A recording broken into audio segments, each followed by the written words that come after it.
बहुत बहुत धन्यवाद इतना अच्छा संचालन करने के लिए। आप सबको एक बार फिर से जय मसीह की शालोम।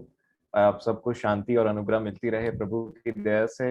और मेरा पूरा विश्वास है कि हम इन दिनों बहुत कुछ सीखे हैं और सीख रहे हैं, और अपने जीवन में परमेश्वर पिता की दया से हम आगे बढ़ते चले जा रहे हैं। आप सबों को प्रभु बहुत बहुत शांति दें, बहुत बहुत आनंद दें, और बहुत सारा अनुग्रह प्रोवाइड करें कि जिस चीज के लिए आपने ठाना है अपने मन में कि मैं ऐसा चलूंगा, मैं ऐसा चलूंगी, उसमें आपका कार्य सफल हो और आप एक आत्मिक विजेता बन करके निकले और सदा काल के लिए अपने प्रभु यीशु मसीह के साथ में हम उसके वास स्थान में पाए जाएं। मेरे प्रियो, आज का सेशन जैसे कि मैंने देखा, जैसे कि मैंने कहा था, और हमने देखा कि हमारी आराधना स्टार्ट हुई और 3 गाने गाए गए। मतलब गाने मैं समझता हूँ 4 गाने गाए गए, परंतु उसमें से 3 में से हालेलुया आया शब्द। तीनों गाने में ये चीज कॉमन था। मैं समझता हूँ 5 गाने शायद गाए गए, और उसमें से 3 में हालेलुया, स्टार्टिंग के 3 में हालेलुया करके एक शब्द आया जिसमें परमेश्वर याह की स्तुति हो। तो प्रभु का धन्यवाद हो। ये और दूसरी बात मैंने देखा कि आप में से बहुत ज्यादा लोग आलसी के विषय में ध्यान कर रहे हैं, और वही वचनों को आपने आज कहा है। और उसी के विषय में आज का टॉपिक है चीटी। चीटी बाई। मैं उसको चीटी बाई बोलता हूँ क्योंकि दिन भर काम करते रहती है चीटी बाई। और मैं उससे बहुत सारा चीज सीखा हूँ, और वो मेरे को हमेशा इरिटेट करती जरूर है लेकिन सिखाती बहुत कुछ है। और मेरा कंपटीशन चीटी से रहता है। मैं बोलता हूं मैं ऐसा कुछ करूंगा नहीं, ना कुछ चीज कहीं छोड़ूंगा, ना कुछ चीज ठीक से बंद नहीं करूंगा। ऐसा ना हो कि तुम आ जाओ फिर से और फिर से मुझे चिढ़ाने लगो, हम फिर आ गए तुम्हारे चलते। और इसलिए मेरा कंपटीशन कभी कभी कार्यों में उसको लेकर के होते रहता है, क्योंकि चीटी ऐसी चीज है कि बात करेंगे। इससे पहले मैं थोड़ा सा आपसे बातचीत करना चाहता हूं, आप इसमें ध्यान देंगे। बात है कार्य करने की, है ना? तो कार्य करने के विषय में आप इसको बड़े ध्यान से सुनिएगा। प्रभु ने मुझे आज शाम में इन बातों को मेरी बुद्धि में डाला है, मैं आपके साथ शेयर करता हूं। देखिए, एक मनुष्य जब पैदा होता है उसके बाद में उसको कुछ दिन, कुछ सालों के लिए उसके माँ बाप सपोर्ट करते हैं। और जैसे ही कुछ साल उसके पार हो जाते हैं, जब वो बोलना सीख जाता है, जब वो चलना सीख जाता है, जब वो चीजों को करना सीखने लगता है, तब उसके माँ बाप उसको स्कूल में डाल देते हैं। और जैसे ही वो बच्चा स्कूल में डाला जाता है, तब वो बच्चा रोने लगता है। अधिकतर बच्चे स्कूल जा करके रोने लग जाते हैं। क्यों? क्योंकि अब वो अपने माँ बाप से अलग हो रहे हैं, और अलग होने के बाद में अब उनकी टोटल जो उनका रूटीन था ना, वो बदल रहा है। पहले माँ बाप को सताया करते थे, चिड़चिड़ करते थे घर में, अब उनको डिसिप्लिन रहना है कहीं पे जा करके इतने पर्टिकुलर टाइम तक। अब उनके जीवन में एक एक मोड़ आता है, मैं बोलना चाहूंगा, है ना, एक नेक्स्ट स्टेप आता है। और तब वो सीखते हैं कि कैसे माँ बाप से अलग रह करके अब मैं मेरे को काम करने की जरूरत है। काम करना इन द सेंस, छोटे बच्चे हैं तो टीचर बोलते हैं एबीसीडी, ये चीज नहीं था। परंतु अब काम मिलने लग गया है, असाइनमेंट मिलने लग जाते हैं। कभी टीचर बोलती है एबीसीडी पढ़ लेना, कभी बोलती है ए लिख के आना, कभी बोलती है रायम याद करके आना, तो कभी बोलती है ये होमवर्क वो होमवर्क। और उसमें बच्चा ना, अब ना, पहले जब वो खाली बैठा रहता था स्कूल जाने से पहले, अब वो कुछ काम करना सीख जाता है। अब ये घर आता है दौड़ते दौड़ते, हड़बड़ाते हड़बड़ाते, और उसके बाद में कुछ खाता पीता है, उसके बाद में अपने अपने नोटबुक उठाता है, अपना पेंसिल उठाता है, और या उठाती है, उसमें लिखने लग जाता है कुछ। अब माँ बाप बोलते हैं इसका रूटीन तो चेंज हो गया एकदम से।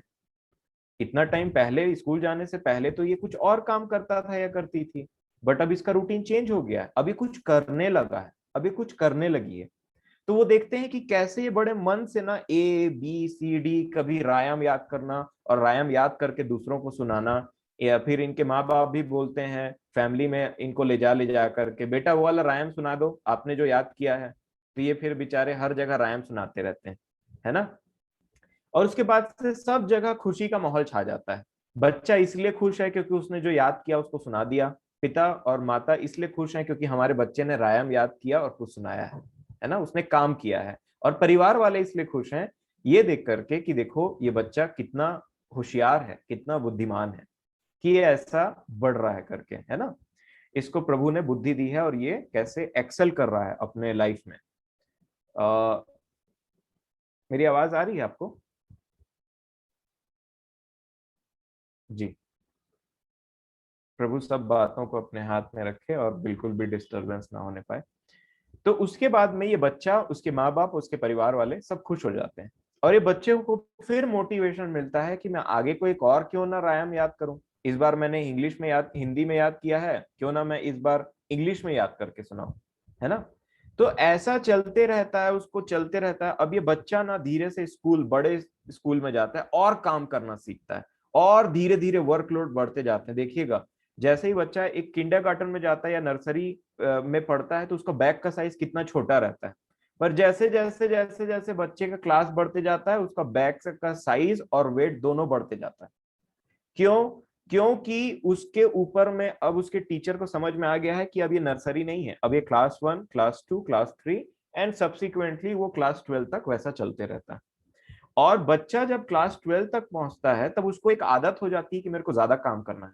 उसके बाद बच्चों को कॉलेज में भेजा जाता है। कॉलेज में और ज्यादा काम रहता है, नाना प्रकार के assignment, extra curricular activities, projects, बहुत सारे चीज जो स्कूल से टोटली अलग होते हैं। उनको लगता है ये क्या हो गया मेरे जीवन में, अब तो मेरे को बिल्कुल टाइम नहीं मिलता है ना। फिर वो और आगे बढ़ता है, आगे बढ़ता है। अब उसकी जो पढ़ाई है, उसके जो बुक्स हैं, वो नर्सरी के बुक के जैसे नहीं है, इतने मोटे मोटे हो जाते हैं, जिनको पकड़ करके अपना बाल नोचते रहता है कि मैं कैसे पढ़ूं इसको।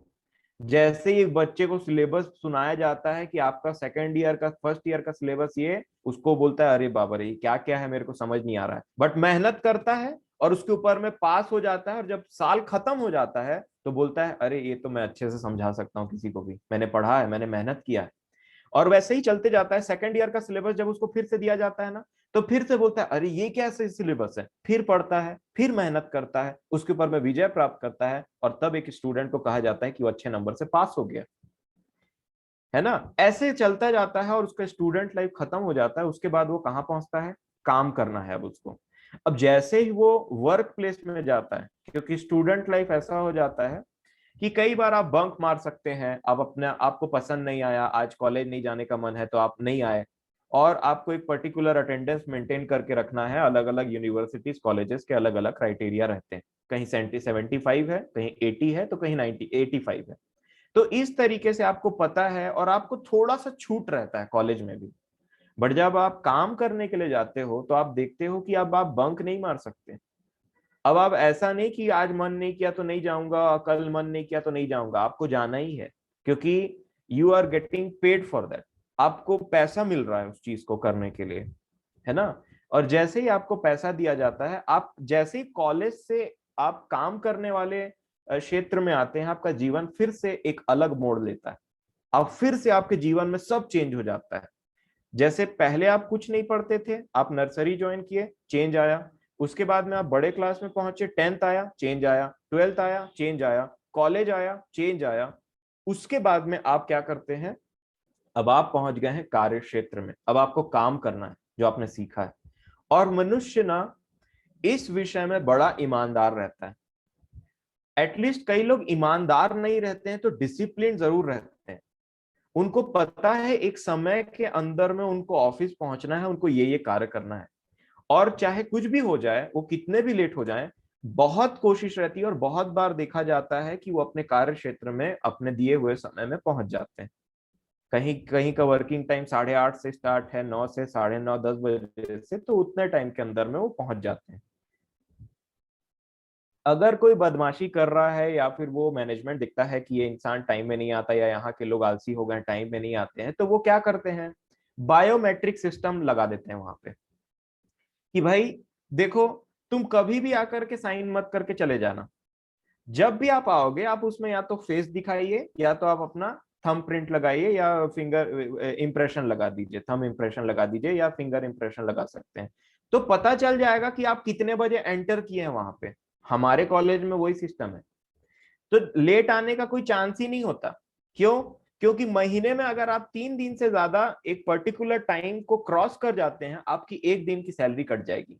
तो दिमाग में क्या बैठ जाता है कि क्यों एक दिन की सैलरी कटवाना, भाई उस दिन काम भी करना पड़ेगा और उस दिन का पेमेंट भी नहीं मिलेगा, है ना। तो दिमाग में अपने आप एक डिसिप्लिन क्रिएट होता है और उसके बाद इंसान वो समय में जाना आना स्टार्ट कर देता है, और जिंदगी भर ना इस काम को वो करते रहता है जब तक रिटायरमेंट ना आ जाए। और इसके लिए चाहे बरसात हो, चाहे धूप हो, चाहे ठंड हो, ठंड है तो जैकेट पहन के चल दिया, बरसात है तो रेनकोट डाल के चल दिया, और गर्मी है तो फिर कॉटन का अच्छा वाला कपड़ा पहन के चल दिया अपने कार्य क्षेत्र में, है ना। हर समय हर सीजन में वो अपने लिए उस कार्य को करने के लिए नाना प्रकार के तरीके निकाल लेता है कि कुछ भी हो जाए मैं ये काम तो नहीं छोड़ सकता, क्योंकि ये मेरी जिंदगी है, ये नहीं करूंगा तो खाऊंगा क्या, है ना, ये ही नहीं करूंगा तो जीऊंगा कैसे। और इसको वो जानते हुए, अब चाहे देखिए, जैसे मैं एक बात बताता हूं कि मान लीजिए कितनों भी मुसीबत आ जाए, आप जहां कार्य करते हो आपको कितने भी लोग परेशान करते हो, फिर भी आपको कार्य करना पड़ता है। कई जगह हो सकता है आपका आपका आपके हायर अथॉरिटी से नहीं जमता हो, फिर भी हम प्रभु का वचन मान के काम करते हैं। दूसरा, हम इसलिए भी काम करते हैं क्योंकि हमारे पास उसके सिवा और कोई चारा नहीं है ना। कितना बार आप इधर से उधर, उधर से उधर जंप मारते रहेंगे एक जगह से दूसरे जगह, हर जगह आपको ऐसा ही माहौल मिलेगा, है ना। तो इसको वो देखते हुए अपने आप को ढालता है उन पैरामीटर्स में जिसका जरूरत है, और वो काम करते जाता है। टीचर बोलते, कई बार ऐसा होता है संडे के दिन बुलाना है तो संडे के दिन चले जाता है बेचारा। कई बार ऐसा होता है किसी छुट्टी के दिन बुला लिया जाता है तो छुट्टी में जाता है। कई बार ऐसा है कि छुट्टी है, घर से कोई काम दे दिया तो घर से काम करते रहता है। मेरे कहने का मतलब यह है वो काम करना नहीं छोड़ता चाहे कितनी भी मुसीबत आ जाए। अब मान लीजिए हमारे यहाँ पे हमारे जो प्रिय हैं, कई लोग नर्स का काम करते हैं, है ना। अब देखिए कितनी बड़ी समस्या आ गई है इस पृथ्वी पर कोरोना वायरस के लिए। पर मैं आपको बोलूंगा कि आप और मैं बाहर नहीं निकल रहे हैं कोरोना वायरस के चलते, पर क्या उनके साथ में सिचुएशन सेम है? उनको जाना पड़ता है, क्यों? क्योंकि वो उनकी रोजी है, वो उनका कार्य है, वो उनका काम है। उसको नहीं करेंगे तो खाएंगे क्या, उसको नहीं करेंगे तो करेंगे क्या? या तो आप रिटायरमेंट ले लीजिए, या तो आप रेजिग्नेशन दे दीजिए कि मैं ये कार्य नहीं करूंगा या करूंगी करके। और वो आप कर नहीं सकते, क्योंकि अगर आप वैसा करेंगे तो खाएंगे क्या बाकी जिंदगी? मतलब जिएंगे कैसे? बात जीने मतलब सर्वाइवल में आ जाती है। नहीं काम करोगे तो जियोगे कैसे? पैसा कहां से मिलेगा प्रतिदिन निकालने के लिए, अपने परिवार को खाना खिलाने के लिए? तो उसको काम करना पड़ता है, चाहे बरसात आ जाए, चाहे गर्मी आ जाए, चाहे ठंडी आ जाए, वो हर मौसम में वैसे ही काम करता है ताकि वो अपने अपने आप को और अपने परिवार को खाना खिला सके। वैसे ही एक आदमी भी काम करता है, वैसे ही एक स्त्री भी काम करती है, और ये जिंदगी भर 60 साल के लिए चलते रहता है। इसमें कोई इंसान अपने आप से बहाना नहीं मारता। और इसमें वो कितना डिसिप्लिन रहता है आपको बताऊं, अगर वो व्यक्ति अपने कार्य को कर रहा है और गलती से उसका बच्चा उसको बीच में डिस्टर्ब करने लगे तो कई बार बच्चे को डांट पड़ जाती है।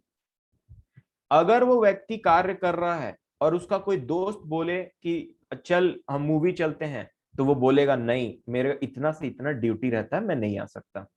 अगर वो व्यक्ति या कोई पुरुष या कोई स्त्री कार्य कर रही है और उसके बीच में कोई, मान लीजिए 8 बजे आप ड्यूटी के लिए निकलते हैं और आपको रास्ते में 8:10 और 15 मिनट में एक व्यक्ति मिल जाता है, बोलता है कहाँ जा रहा है, चलना पिकनिक चलते हैं। आप बोलेंगे नहीं, मेरे को काम में जाना है। ये क्या बात है, आपको पता है मैं काम करता हूं।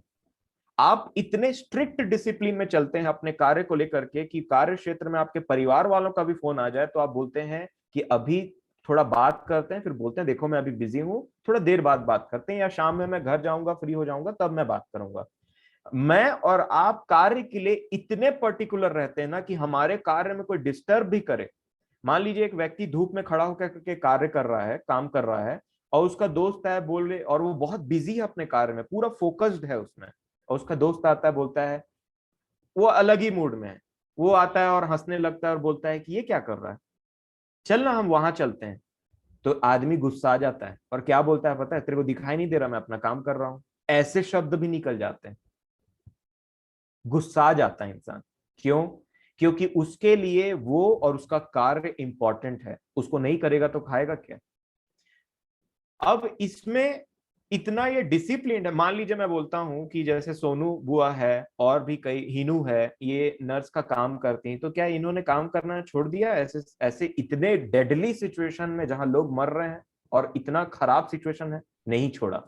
मान लीजिए मैं बोलता हूँ कि फुंटू का अपना ड्यूटी जाता है और उसमें उसके रास्ते में एक्सीडेंट हो गया, अब उसका पैर टूट गया है, ठीक है, अब तो क्या वो चंगा होगा तो वापस से वो रास्ते में नहीं जाएगा? अभी तो वो गिर गया, अभी उसका एक्सीडेंट हो गया, परंतु जब वो ठीक हो जाएगा तो क्या वो नौकरी छोड़ देगा क्योंकि उस रास्ते में उसका एक्सीडेंट हुआ था? नहीं छोड़ेगा। वो फिर से ठीक होगा और फिर से वो काम करने के लिए जाएगा, क्योंकि वही उसका कार्य है। इसी प्रकार एक, हम तो बड़े बड़े ही ज्यादा एकदम फोकस्ड रहते हैं अपने कार्य के ऊपर में, परंतु आत्मिक कार्य की जब बात आती है तब हम बहुत ही सुस्त हो जाते हैं। एक दो दिन कर लिया या हफ्ते भर कर लिया या महीने भर कर लिया या 3 महीने भर कर लिया, उसके बाद ना हमारा जो कार्य है ना उसमें ना डिसिप्लिन है ना कुछ चीज है। हमने जैसा स्टार्ट किया था वैसा उसको कंटिन्यू हम कर नहीं पाए। उसके बाद में जो, जब कोई हम बाइबल पढ़ रहे हैं, हमारी रेगुलर बाइबल स्टडी का कोई ठिकाना नहीं है। हमारे वर्किंग प्लेस का बहुत ठिकाना है, सुबह 8 से आपको 5 बजे तक आपको फिक्स कर दिया जाता है और आप खुशी खुशी काम करते हो डेली, कोई थकान नहीं लगता है क्योंकि आपने मान लिया है कि यही मेरा काम है। परंतु अगर मैं बाइबल की बात करूं, प्रभु की स्तुति की बात करूं, प्रार्थना की बात करूं, तो हमको कोई डिसिप्लिन नाम की चीज नहीं रहती हमारे जीवन में कई बार इन सब चीजों के लिए।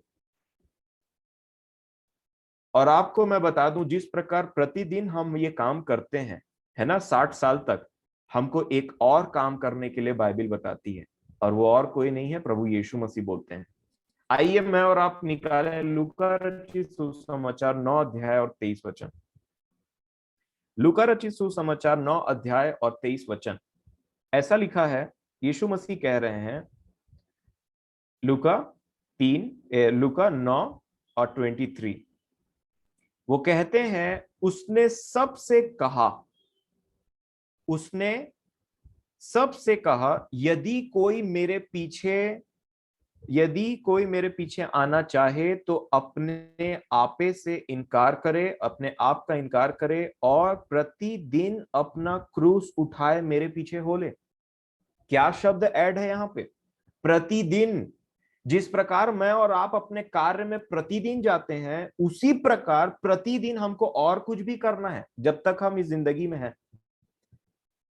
मेरे प्रियो, मैंने अपना कार्य स्टार्ट किया है और आप सब कार्य करने वाले व्यक्ति हैं, आप सांसारिक रूप से काम करते हैं और आपको पैसा मिलता है उसके लिए, है ना। अब मैं आपको बताना चाहता हूं, ये कार्य आप मान लीजिए 25 साल या 22 साल या 21 साल की उम्र से स्टार्ट करते हैं, और 21 साल या 25 साल की उम्र से स्टार्ट करते करते आपको पता है कि आपका रिटायरमेंट 60 साल में है। इसीलिए आप कभी भी ये नहीं सोचते कि मैं 40 साल में रिटायर हो जाऊंगा। आजकल दुनिया में एक नया कॉन्सेप्ट आ गया है जवानों के बीच में, ये अलग बात है कि अर्ली रिटायरमेंट करके, है ना, इंसान जल्दी से ज्यादा पैसा कमा के जल्दी रिटायर होके आराम से घर में बैठना चाहता है। और जो रिटायर हुए हैं 60 साल के बाद में, उनका समय नहीं कट रहा है अभी घर में बैठे बैठे।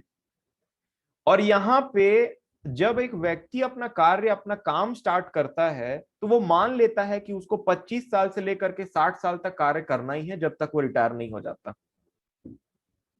मतलब प्रतिदिन उसने मान लिया है कि मैं, मेरे जीवन में थकावट नाम की कोई चीज नहीं। कई बार आप गुस्से में भले बोल देते होंगे कि मैं नौकरी छोड़ दूंगी या मैं नौकरी छोड़ दूंगा, मैं यहाँ काम नहीं करूंगा, मैं काम ही नहीं करूंगी या करूंगा, परंतु आप अगले दिन फिर अपने आप को मना के, आपके आपके परिवार वाले आपको समझाते हैं, देखो ये जीवन है, हमको ऐसे ही जीना है, थोड़ा मैनेज करके चलना पड़ता है, और हम उसमें अपना कार्य करते रहते हैं। 60 साल तक ऐसा ही चलते रहता है, खुशी खुशी। परंतु यहां पे जब यीशु मसीह बोलते हैं कि यदि कोई मेरे मेरे पीछे आना चाहे तो अपने आप से इनकार करे और प्रतिदिन क्रूस उठाए मेरे पीछे हो ले। यहां पे यीशु मसीह भी हमको प्रतिदिन कुछ काम करने के लिए बोल रहे हैं, और उन्होंने कह दिया है यदि। यदि मतलब अगर तुमको मंजूर है तो आ जाओ। प्रभु किसी के साथ जबरदस्ती नहीं करते, क्योंकि जबरदस्ती से आप किसी के मन में अपने लिए प्रेम नहीं उत्पन्न कर सकते। प्रेम अपने मन से किया जाता है किसी दूसरे व्यक्ति को या परमेश्वर को। मैं कितना आपसे लड़ाई कर लूं कि मेरे को प्रेम करो, मेरे को प्रेम करो, आप मेरे से प्रेम नहीं कर पाएंगे जब तक आप मुझसे प्रेम करना ना चाहें। वैसे ही परमेश्वर पिता से भी हम तब तक प्रेम नहीं कर पाएंगे जब तक हम खुद से ना करना चाहे। चाहे चाहे हमको कोई भी दुनिया का कितना बड़ा प्रीचर आकर के समझा ले, हमारे मन में परमेश्वर के लिए प्रेम नहीं उत्पन्न हो जाएगा अचानक से। हमको वो उत्पन्न करना पड़ेगा अपने प्रभु से प्रेम करके। और प्रभु क्या बोलते हैं? क्रूस उठाओ, प्रतिदिन जैसा तुम काम में जाते हो ना, डेली तुम वैसा मेरे पीछे चलो। ठीक है? अब आप मेरे को बताइए, जब मैं इस बात में सोच रहा था तो मैंने बोला कि प्रभु, प्रतिदिन मैं क्रूस उठाऊंगा, और वो क्रूस जाएगा कहाँ? अगर मैं प्रतिदिन उठाता हूं क्रूस, तो वो क्रूस का मैं करूंगा क्या प्रतिदिन उठा के? तब फिर मुझे एक बात समझ में आई कि यहाँ पे आपने देखा है कि किस प्रकार यीशु मसीह ने अपना क्रूस उठाया, और क्रूस उठाते उठाते उसी दिन वो गोलगथा में पहुंच गए। और क्रूस दिखाता है, क्रूस किसकी निशानी है? क्रूस निशानी है पाप की। जो कोई काठ में लटकाया जाता था उस समय, उसके लिए एक एक चिन्ह रहता था कि जो कोई पाप करता है उसको वो काठ में लटका देते हैं, क्योंकि लिखा है काठ में जो लटकाया जाता है वो श्रापित होता है, क्योंकि उसने पाप किया है। प्रभु यीशु मसीह बोल रहे थे अपना डेली का क्रूस उठाओ, डेली का पाप उठा करके मेरे पीछे चलो और डेली मरो। जी हाँ, इस बात को समझ लीजिए, बहुत इंपॉर्टेंट विषय में हम आने वाले हैं। यीशु मसीह कह रहे थे मेरे प्रियो कि प्रतिदिन तुम अपना क्रूस उठाओ, और क्रूस उठा करके जैसे मैं गोलगथा तक पहुंचा, मार खाते हुए, कोई थूक रहा है, कोई कांटों का ताज पहना दिया है, उस प्रकार तुम भी चलो चलो, और मैं तुम्हें हिम्मत दूंगा और तुमको वहां गोलगथा तक पहुंचना है, और अपने पाप को जो तुम क्रूस उठा के चल रहे हो उसमें आखिरी में तुमको टंग जाना है, और तुम उस पाप के लिए मर जाओगे। क्योंकि प्रतिदिन यहां पे भी कहा गया है, और पौलुस यहां पे एक बहुत ही अचंभा करने वाली बात कहते हैं जिससे मेरे को ये बात समझ में आई। पहला कुरिन्थियों, अगर आप 15 अध्याय निकालेंगे, पहला कुरिन्थियों की पुस्तक और उसका 15 अध्याय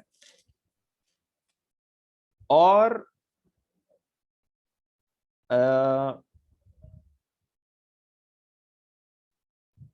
31 वचन, 31, पहला कुरिन्थियों 15 अध्याय और 31 वचन। देखिए ये व्यक्ति क्या बोलते हैं जो प्रभु की आत्मा में होके चलते हैं।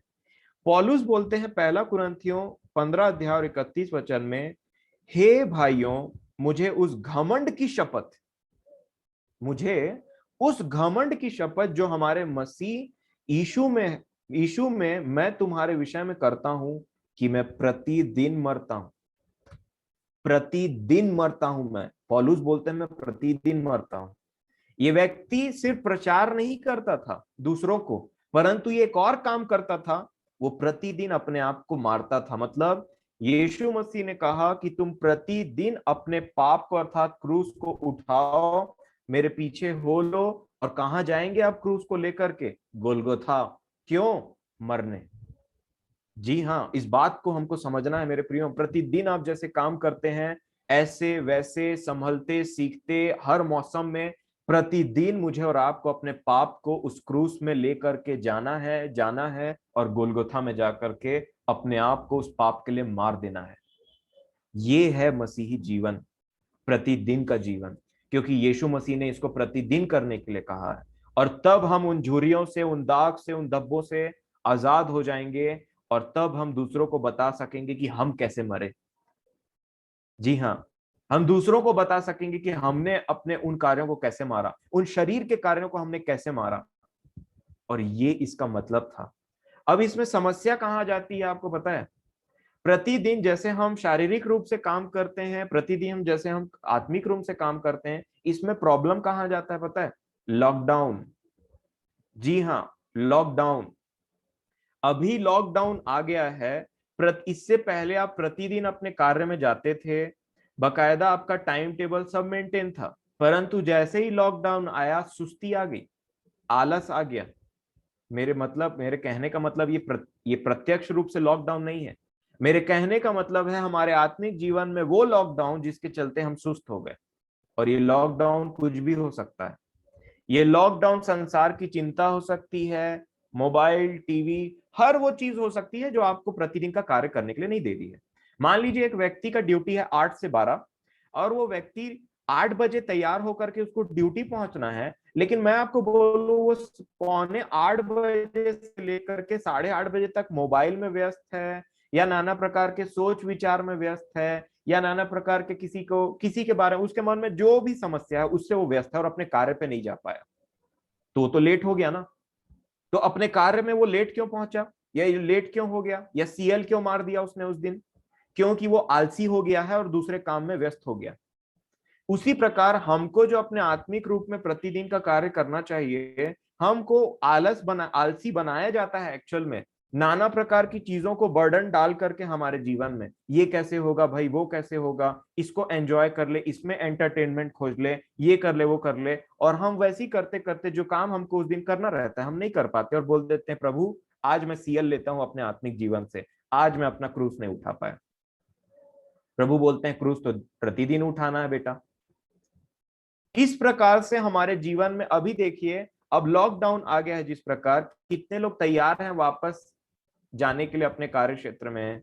अगर मैं आपको बोल दूं कि आप 3 महीने के लॉकडाउन में थे और उसके बाद मैं बोलूं कि अब कॉलेज खुलने वाला है, आपका आपका कार्य क्षेत्र खुलने वाला है, स्कूल खुलने वाले हैं, आपके ऑफिस खुलने वाले हैं, कैसा लगेगा आपको? बताइए, है ना? सब चीज की छुट्टी, मुंह अभी लटक जाएगा तुरंत, है ना? देखिए कई लोग हंस रहे हैं और हंसे तो फंसे, मतलब ये बात सच है। ठीक है, अब अभी मैं आपको बोल दूं कि आपके कार्य क्षेत्र वालों ने आपको बुला लिया है। ठीक है, 14 दिन का लॉक, मान लीजिए 30 दिन का लॉकडाउन है ना भैया, इतने साल से तो, अब इतने समय से तो लॉकडाउन था, फिर आ गया हमारे यहाँ तो आज रात से स्टार्ट होगा। अब लॉकडाउन खुलने से पहले अगर मैं आपका व्हाट्सएप में आपके ऑफिस से एक न्यूज आ जाता है कि सर आपको कल से आना है अपने कार्य में, अब कुड़कुड़ बुड़बुड़ ये सब स्टार्ट हो जाएगा। क्यों? इससे पहले रेगुलरली हम काम कर रहे थे और कभी नहीं कुड़कुड़ाया। इससे पहले भी आया थर्सडे, इससे पहले भी आया फ्राइडे, बट इस थर्सडे और फ्राइडे में क्या अंतर है पता है आपको और मुझे? अब एक रूटीन की आदत हो गई है जिसको कोई तोड़ने के लिए बोल रहा है ना, कॉलेज और वापस बुला रहा है या फिर आपके कार्य क्षेत्र में वापस बुला रहा है, तो हमको तकलीफ हो रही, बस इतनी सी बात है। और आत्मिक जीवन में भी यही होता है, जब हम सुस्त पड़ते हैं और कोई जगाता है ना तो हम बोलते हैं अरे यार ये फिर से आ गया, फिर से वही वही बात कर रहा है, ऐसे हो जाता है।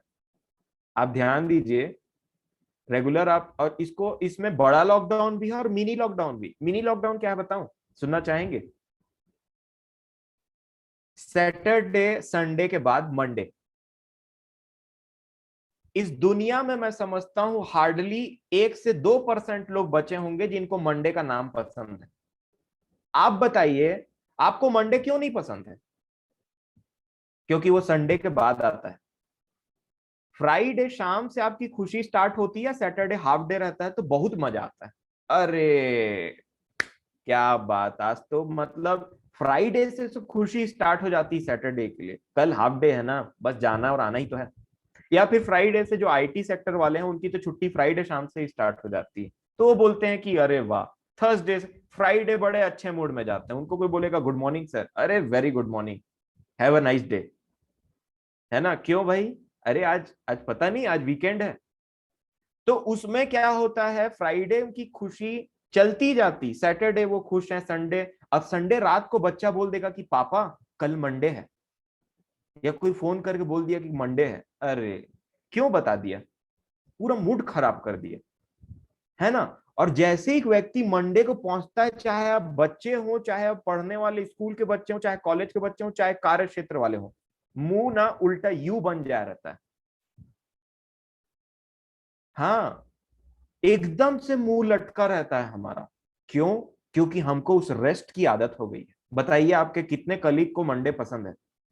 अपने कलीग की बात छोड़िए, अपनी बात करिए।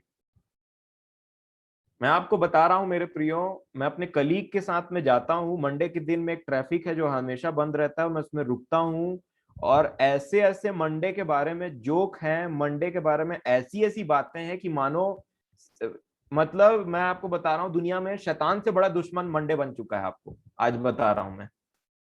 कोई पसंद नहीं करता इस दिन को, कोई पसंद नहीं करता मंडे को। क्यों? क्योंकि रेस्ट की आदत हो गई है, कार्य नहीं करने की आदत हो गई है। और जो कोई बोलता है ना मंडे को ये कार्य करेंगे, वो तो एनर्जाइज रहता है। और क्योंकि प्रभु ने मुझे सिखाया है कि हर चीजों में कभी नहीं कुड़कुड़ाना। जो आदत संसार का है उसको देखो, समझो, सीखो, अगर हमारे अंदर है तो उसको ना बोलो और लड़ो उस, प्रतिदिन क्रूस उठाओ, मंडे हो चाहे कोई सा दिन हो। ये बात याद रखो, क्योंकि हर दिन प्रभु ने बनाया है और हर दिन आशीषित है। कोई फर्क नहीं पड़ता कि मंडे हो या कोई डे हो, कोई फर्क नहीं पड़ता। तुमको जब कार्य के लिए बुलाया जाए तब तैयार रहो, क्योंकि आप कार्य के लिए बने हैं। और ऐसे लोगों को रिटायरमेंट शोभा देता है। उन लोगों को रिटायरमेंट शोभा नहीं देता है जो जिंदगी भर कुड़कुड़ बुड़बुड़ कुड़कुड़ बुड़बुड़ करके अपना काम करते रहते हैं। ऐसे लोगों को हायर अथॉरिटी भी पसंद नहीं करती, मैं आपको बताना चाहता हूँ। और वो भी उनको दो काम देने से पहले 10 बार सोचते हैं, करेगा कि नहीं करेगा, या फिर से कुड़कुड़ाने बुड़बुड़ाने के लिए लग जाएगा। मेरी बात अब यहां से स्टार्ट होती है। अभी तक जो मेरे को कहना था मैंने आपको कह दिया। अब बात होती है कार्य की, कि कैसे हम कार्य करें, और ये आदतों से हमको कौन छुड़ाएगा, और कैसे छूटेंगे हम, और किस चीज से सीखे हम। क्योंकि अगर एक व्यक्ति ना उसको शारीरिक काम में मजा आ रहा है, ना आत्मिक काम में मजा आ रहा है, तो हम बने किस चीज के लिए हैं। आप देखिए, मोबाइल और टीवी, आप कैसे चलाते हैं मोबाइल और टीवी? अधिकतर लेट के, है ना। टीवी भी लेट करके देखा जाता है, आराम से, सुस्ती, बहुत मजा आ रहा है, कोई बोल रहा है ये काम कर दो तो पता नहीं मुंह से कैसे कैसे शब्द निकलने लगते हैं फिर उस वक्त व्यक्ति के लिए। अभी तो लेटा हूं मैं, तेरे को दिखाई नहीं दे रहा है, ये है वो है, नाना प्रकार की चीजें हैं। लड़ाई हो जाती है भाई इन सब चीजों को लेकर के। हाँ, क्यों? क्योंकि आलस को, आलसी को अगर आप जब बोलोगे, एक बुद्धिमान व्यक्ति बात करेगा कि काम कर, क्या कर रहा है, तो बोलेगा तू अपना काम कर, और नाना प्रकार की बातों को बोल करके उस चीज को टाल देगा। अब प्रभु हमको ना किसी इंसान के द्वारा अपने वचन से नहीं सिखाते आज, परंतु परमेश्वर पिता ने दुनिया के, इस प्लेनेट के ऑलमोस्ट सबसे छोटे जीव का एग्जाम्पल लिया है जो हमारे आसपास में अवेलेबल रहते हैं, और उसका नाम है चीटी बाई। जी हाँ, चीटी बाई। मैं उसको चीटी बाई बोलता हूं, आप उसको मिस या श्रीमती चीटी बोल सकते हैं। मैंने अपने जीवन से उसके बारे में बहुत कुछ सीखा है, और उनमें से कुछ बातें हैं जो आपको आज ध्यान देने की जरूरत है। चीटी में जो आदतें हैं वो बहुत ज्यादा सीखने लायक हैं, और बहुत ज्यादा देखने और समझने लायक हैं, और आप चकित हो जाएंगे इन बातों से। सबसे पहली बात, चीटी यूनिटी में रहती। चीटी कभी अपने ग्रुप के मेंबर से लड़ाई नहीं करती। जिस प्रकार हम अपने परिवार में रहते हैं, और कई बार हम अपने परिवार वालों से लड़ जाते हैं, हमारे घरों में बाता बात हो जाता है, परंतु चींटियों का जो आदत है, स्वभाव है, इस प्रकार का नहीं होता। चींटी अपने आप में लड़ाई नहीं करती। उनके ग्रुप के ऊपर में कोई दूसरा अटैक करेगा ना, तो वो उनसे लड़ जाएंगी ग्रुप के ग्रुप में, परंतु अपने आप में उनकी लड़ाई नहीं होती। यूनिटी, प्रभु यीशु मसीह ने अपने चेलों से कहा था तुम यूनाइटेड रहना, यूनिटी में रहना। और जब वो यूनिटी में रहे थे तो प्रेरितों के काम में आप देख सकते हैं कि कितने बड़े संख्या में उन्होंने आत्मा को बचाया था। यूनिटी, अपने आप में लड़ाई नहीं करना। दूसरा, उनका एक ही खत्ता रहता है, एक अकाउंट, एक बैंक अकाउंट रहता है चीटियों का। सब कार्य करती हैं, और उसके बाद में एक जगह वो उनका जो घर रहता है उसमें जाकर के उनको वो जमा करते रहती, जो भी उन्होंने पाया है। एक अकाउंट, और जब जिसको जैसा जरूरत रहता है वो उसमें से ले लेता है। क्योंकि धूप काल में चींटियां ना बहुत काम करती हैं। गर्मियों में आप देखेंगे आपके घर में कब्जा रहेगा उनका, वो सोती नहीं रहती हैं। क्यों? क्योंकि उनके दिमाग में कटनी है, विंटर सीजन है उनके दिमाग में। उनको पता है कि ठंड आ जाएगी तो हम काम नहीं कर पाएंगे। क्योंकि ठंड में क्या होता है पता है? चींटियों का बॉडी टेम्परेचर 1 से 2 डिग्री तक एकदम से गिर जाता है, और वो बहुत ठंडा महसूस करती हैं। इसलिए वो जमीन के अंदर में, नहीं तो कभी पेड़ के छाल के अंदर में पहुंच जाती है, नहीं तो कहीं कहीं पे अपना घर बना लेती जहां उनका बॉडी टेम्परेचर ठीक रहे। इसको बोलते हैं हाइबरनेशन। वो कहीं जा करके छिप जाती। भालू भी ऐसा करते हैं। भालू क्या करता है? जब ठंड नहीं रहती है तब खूब खाना खाता है, खूब स्टोर कर देता है। आपने देखा होगा भालू कैसे रहता है, और उसके बाद में पूरे ठंड भर जाकर के जमीन के अंदर गड्ढा खोद के सोते रहता है। आप ठंड में भालू को नहीं पाएंगे। एक प्रजाति होती है भालू की जो ऐसा करते हैं, हर भालू की प्रजाति ऐसा नहीं करती। उसी प्रकार चींटी धूप काल में इकट्ठा करती है और उनका सबका एक अकाउंट रहता है। ये चींटी नहीं बोलती कि ये मैं लाई हूं तो मैं इसको अपने घर में रख दूंगी। ये दूसरी चींटी आती बोलती है कि मैं बड़ी वाली चींटी बाई हूं और मैं इसको इकट्ठा करके मैंने बड़ा चीज पाया है, मैं इसको अपने घर में रखूंगी, मैं नया घर बनाऊंगी। एक अकाउंट। चाहे एक चींटी छोटे से शक्कर का दाना उठा करके ला रही हो, चाहे दूसरी चींटी कोई बड़ा सा चीज उसने पाया हो और वो लेकर के आ रही हो, सबका एक ही अकाउंट रहता है। तीसरी बात जो चींटी से हम सीख सकते हैं, ये ढूंढती अकेले हैं, परंतु जब पा जाती हैं तो बांटती सबके साथ में। हम अधिकतर हमारे जो बड़े हैं इस मीटिंग के, वो कहा करते हैं कि आपने जो भी पाया है प्रभु की दया से उसको बांटिए, है ना। बांटने से ज्ञान बढ़ता है। जो भी पाया आपने बांटिए। और भी एक बात कही जाती है कि लेने से देना उत्तम है। बाइबिल हमको ये बात भी बताती है। चींटियों में आप देखिए, मैं आपको बता रहा हूं, मैंने बहुत कुछ सीखा है। मैं आपको एक दिन की अपनी ये बात नहीं बता रहा हूं, मैंने कई दिनों से इनको ध्यान दिया है। ये ना, मैं रात में कभी कभी ऐसा हो जाता था कि मेरे को 2-2 बजे तक जग करके कुछ नोट्स बनाने पड़ते थे, तब भी मैं जगता था। और तब भी ये घूमती रहती थी इधर से उधर किसी ना किसी चीज के तलाश में, क्योंकि गर्मी चल रही है। जब मैं सुबह उठता था तब भी ये कभी मेरे हाथ में घूमती थी तो कभी कहीं कुछ घूमती थी, क्योंकि अभी मौसम ही चींटियों का है। ये कुछ नहीं पाती हैं तो और ज्यादा घूमती हैं। और जैसे ही इनको कुछ मिल जाता है ना, उसके बाद वे अपने दोस्तों को बुलाती है, अपने दूसरे लोगों को बुलाती है। जिस प्रकार हम सब बाइबल पढ़ते हैं, हम सब जब कुछ अच्छा पाते हैं तो अपने लोगों से बांटना चाहते हैं। उसी प्रकार चींटियों की आदत है। अगर मैं बोलूं कि मैं कुछ ढूंढे नहीं रहा हूं, मैं कुछ काम ही नहीं कर रहा हूं, मैं सुस्त से बैठा हुआ हूं, और वही चीज जो मैंने 15 दिन पहले पाया था फिर से वही वही बात को कर रहा हूं, तो आप बोलोगे कि तो फिर मैं उस बुद्धिमान या फिर एक वर्किंग चींटी के समान में काम नहीं कर रहा हूं, जिसको करना चाहिए, अपना भाग पूरा करना चाहिए। क्योंकि चींटियों में अगर वो हर एक अपना अपना कार्य नहीं समझेंगी ना, तो उनके खाने के लिए इनफ मटेरियल इकट्ठा नहीं हो पाएगा जो उनको ठंड में जरूरत है। वैसे ही अगर मैं और आप भी अपना अपना काम इस कहीं भी प्रभु के लिए नहीं करेंगे, सबसे पहले तो अपने लिए करना है, अपने पापों से मुक्ति पानी है हमको, अपने लिए लड़ाई करना है। उसके बाद में इन चीजों को ले जाकर के दूसरों को बांटना भी है, ताकि उनको भी इन चीजों का आनंद मिल सके, वो भी समझ सके, वो भी सीख सके। क्योंकि प्रभु कहते हैं मेरे ज्ञान के न होने से मेरी प्रजा बंधुआई में जाती, दासत्व में पहुंच जाती। और चींटियों की आदत होती है कि वो हर दम घूमते रहती, खोजती अकेले, परंतु मिल जाता है तो बांटती सबके साथ है। हमको बच्चों को सिखाया जाता है शेयरिंग। बेटा, जो आप टिफिन में लेके जाते हो उसको खोलो और अपने फ्रेंड्स को भी दो, है ना। तो वो भी देते हैं, हम भी शेयर करते हैं। हम तो शेयरिंग हमको सिखाई जाती है। तो हर चीजों में हम चींटी से ये सीख सकते हैं। और यह तभी पॉसिबल होता है जब हर एक चींटी अपने कार्य को समझे, है ना। उसके बाद में जो बात है बोलना चाहिए, वो कभी थकती नहीं है। मेरे को ये चीज बहुत ज्यादा चकित कर देती है उनके विषय में। ये सुबह भी पाई जाती हैं, ये रात के 2 बजे भी, 3 बजे भी पाई जाती हैं। और ये बहुत ज्यादा एक्टिव रहती, थकान नाम की कोई चीज नहीं रहती इनमें। आपको पता है एक चींटी 12 घंटे में सिर्फ 8 मिनट के लिए सोती है।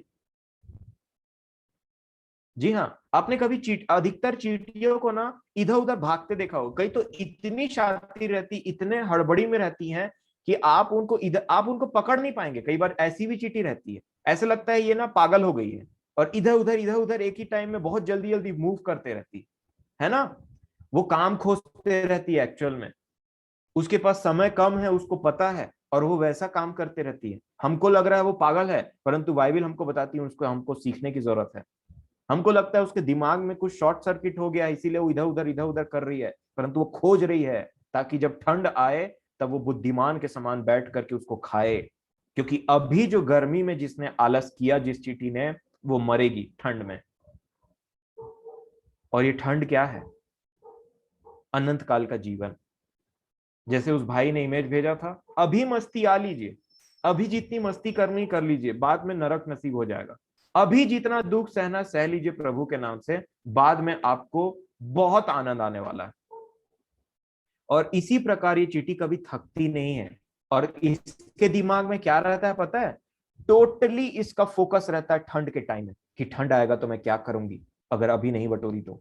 इसीलिए इसकी थकान गायब हो जाती है।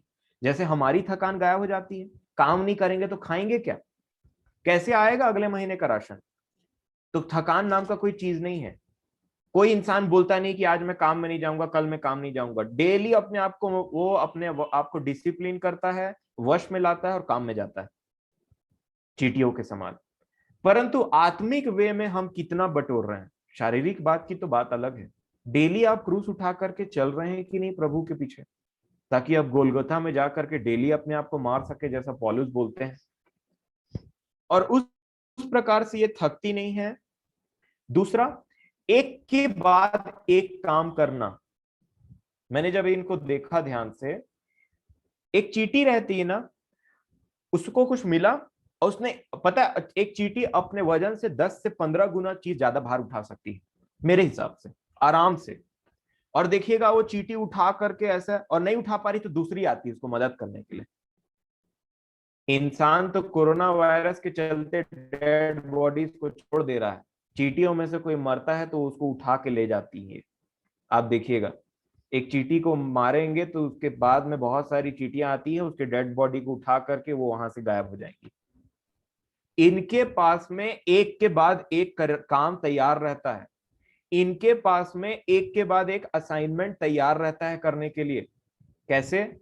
आप देखिए, एक चींटी ना आती है आपके घर में, अगर कुछ गिरा हुआ है या कुछ सामान उसको पसंद आया, उसको वो उठाती है, अपने घर वापस जाती है, रखती है, और वहां सो नहीं जाती कि मैंने बहुत काम कर लिया। तुरंत वापस आती, तुरंत वापस आती। वो सो सकती ही नहीं है गर्मी में, गर्मी सोने के लिए बना ही नहीं चींटियों के लिए। वो जाती है, उठाती है, वापस घर में रखती है, फिर वापस आती है, चलो काम करने के लिए फिर से उठा के लाना है। ठंड, ठंड है, पूरा दिमाग, उसके दिमाग में पूरा ठंड बसा हुआ है कि ठंड के लिए मैं इकट्ठा कर रही हूं। नहीं नहीं करूंगी तो मरूंगी। खाने के लिए कुछ रहेगा ही नहीं, तो ठंड में क्या खाएंगे हम? क्योंकि हम काम तो कर सकते नहीं ठंड में। ठंड में तो उनका बॉडी एकदम सुस्त हो जाता है, वो चल ही नहीं सकते ठंड में, उनको बहुत ठंड लगने लगता है। और इसीलिए उनका पूरा ध्यान गर्मी में कार्य करने में लगा रहता है, कभी नहीं थकती। और हम कैसे थक जाते हैं कई बार। आज हमने मान लीजिए प्रभु के लिए गाना गा दिया, तो कई बार ऐसा लगता है अरे मेरी बारी तो हो गई ना, अब अगली बार अगले हफ्ते आएगी तो देखा जाएगा। कुछ वचन का प्रकाशन, अरे आज कौन बोलेगा, कोई गवाही, अरे दूंगी ना गवाही, दूंगा ना गवाही। चींटियों वाली कोई आदत है ही नहीं, एक्टिव है ही नहीं। मैं आपको बताना चाहता हूं, अगर आप अच्छे से कार्य करेंगे ना, तो आपका पूरा घराना उद्धार पा सकता है। अगर आप सुस्त हो जाएंगे ना, तो मैं आपको बता रहा हूं, आपका पीछे पीछे आपके घराने के ऊपर में भी वो असर पड़ेगा। आज चाहते सब कोई है कि मेरा बच्चा आत्मिक रीति से ऊपर उठे, मेरा बच्चा प्रभु के करीबी में हो। परंतु अगर माँ बाप ही काम नहीं करेंगे तो बच्चे का क्या होगा? उसको तो पता है मेरे माँ बाप कैसे हैं। इन बातों को भी समझने की जरूरत है। कई बार ऐसा हो जाता है कि माँ बाप को लगता है संडे स्कूल भेज दो, बस संडे भर का काम हो, एक हफ्ते काम पूरा हो गया, और ना अपना जीवन उनका प्रभु में है, और सोचते हैं बच्चे हमारे यीशु मसीह के चेले बन जाए। ऐसा नहीं हो पाएगा।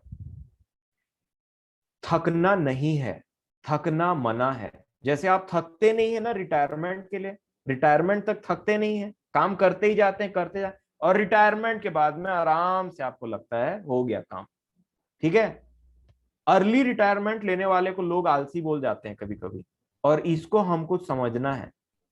और इसके बाद में ये कभी एक्सक्यूज नहीं देती है। चीटियों में ये बात पाई जाती है, कभी एक्सक्यूज नहीं पाएंगे आप इसमें कि मैं काम नहीं करूंगी, मैं बिल में रहूंगी अपने। हमेशा कार्य, आपने देखा है, लाइन से आती है, लाइन से ये जाती है, फिर से लाइन से आती है, लाइन से जाती है।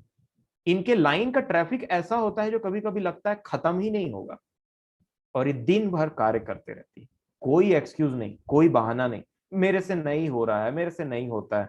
कई लोग मसीही जीवन में 1 हफ्ता 2 हफ्ता या 1 महीना जीने की कोशिश करते हैं और उसके बाद में बोलते हैं कि भाई मैंने कोशिश किया परंतु हुआ नहीं है, इसीलिए मैंने ना छोड़ दिया, अब देखा जाएगा, नरक में जाएंगे तो जाएंगे। कई लोग बोलते हैं भाई मैंने प्रभु को ना बहुत मन से खोजा परंतु ना कोई रिस्पांस नहीं आया, क्या फायदा हुआ ऐसा जिंदगी जीने का। भजन संहिता 73 में हमने एक बार डिस्कस किया था। मलाकी 4 में भी एक परमेश्वर पिता बोलते हैं, ये कहते हैं हमने प्रभु को खोजा और इससे हमको क्या फायदा हुआ। मैं ऐसे व्यक्तियों से कहना चाहता हूं, ये एक शब्द है मेरे पास और उसको मैं बोलना हमेशा पसंद करता हूं ऐसे व्यक्तियों के लिए, गुड़हगरा। ये कभी भी परमेश्वर पिता को धन्यवाद नहीं कर पाते हैं और हमेशा इधर से उधर कुड़कुड़ाना बुड़बुड़ाना। अरे तुमको जिंदा किसने रखा है अभी तक? तुम्हारे कार्यों को आशीष किसने दी है अभी तक? तुम्हें कभी भूखा किसने नहीं छोड़ा अभी तक? अभी तक तुम्हारे बच्चों को अच्छा एजुकेशन किसने दिया है? अभी तक तुम्हारे पढ़ाई में आशीष किसने दी है जो तुमने उसको छोड़ दिया? अभी तक वो तुमको जिंदा रखता है और तुम बोलते हो क्या फायदा हुआ? कितना फायदा चाहिए आपको परमेश्वर पिता से? अपने लिए, आपके लिए उसने अपनी जान दे दी है, फिर भी मैं और आप फायदा खोजेंगे तो कैसे बनेगा? एक्सक्यूज मना है मसीही जीवन में। नेक्स्ट एटीट्यूड है इनका, लिखा है इनके कोई कमांडर नहीं रहते, इनके कोई शासन नहीं रहते जो हमेशा इनको छड़ी लेकर के बोले जाओ काम में जाओ, जाओ ये करो, जाओ वो करो। हर चीटी को अपना अपना रोल पता रहता है। जैसे मसीह की दुल्हन के अलग अलग अंग हैं, मसीह की कलीसिया के अलग अलग अंग है, सबको अपना कार्य पता है, वैसे इन चीटियों को भी अपना अपना कार्य पता रहता है। कोई कमांडर छड़ी लेकर के नहीं खड़ा रहता। हमारे तो जूम मीटिंग के लिए भी कमांडर चाहिए, परंतु इन चीटियों के लिए कोई कमांडर की आवश्यकता नहीं है। इनको कोई नहीं बताता कि आओ अपना काम करो, इसको ऐसा करो, उसको वैसा करो करके। अपना रोल ये बहुत बखूबी पहचानती है और किसी के डांट से अपना काम नहीं करते रहती, ये अपने लिए काम करती है। उसी प्रकार किसी भी व्यक्ति को आप ज्यादा देर तक डांट के प्रभु के चरणों में नहीं बैठा सकते। हर व्यक्ति को अपना प्रेम, अपना संबंध प्रभु से जब तक नहीं बना तब तक ये चीज पॉसिबल नहीं है। नेक्स्ट है, सबसे छोटी रहती है परंतु फिर भी अपना रोल बखूबी पहचानती है। सबसे छोटी हैं परंतु अपना रोल बखूबी पहचानती हैं।